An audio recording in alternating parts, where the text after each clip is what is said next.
Lors d'une conférence destinée aux survivants de la guerre, un homme à l'air très calme, retraité, instruit et particulièrement respectable s'est alors levé lentement pour prendre la parole. Il n'y avait pas de cicatrice sur le corps, il n'avait pas perdu de jambe, il ne montrait aucune blessure visible, mais quand on lui a donné le micro, ses paroles ont brisé le silence. Je n'ai jamais dormi 8 heures d'affilée depuis que j'ai quitté le champ de bataille. Je ne fais pas de cauchemar, je me sens coupable. Pas pour ce que j'ai fait, mais pour ce que j'ai vu et que je n'ai pas empêché. Et personne ne comprend que ma bataille n'est pas encore terminée. On le regardait avec respect, mais aussi avec confusion, parce que de l'extérieur, il avait l'air bien, mais à l'intérieur, il saignait encore. Beaucoup d'entre eux vivent comme ça.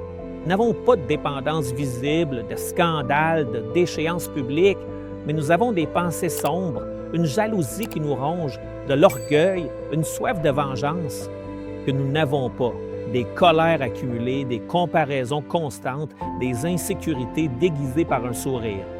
Tous ceux qui luttent ne sont pas perdus dans l'alcool ou la pornographie. Certains sont pris au piège dans le silence, dans cette bataille intérieure que personne ne soupçonne, mais qui vole la paix tout autant. Et voici la vérité. Dieu voit aussi ces luttes et il ne les minimise pas parce qu'elles ne sont pas scandaleuses. Il connaît les guerres qui se livrent dans ton esprit, les contradictions profondes de ton âme, et pourtant, il ne s'éloigne pas pour autant. Il s'approche, non pas pour te juger, mais pour te rappeler que ta lutte ne te disqualifie pas, au contraire, elle t'humanise.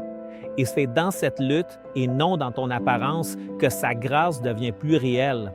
Ce sont véritablement des paroles de vie, car nous n'avons pas un grand prêtre incapable de compatir à nos faiblesses.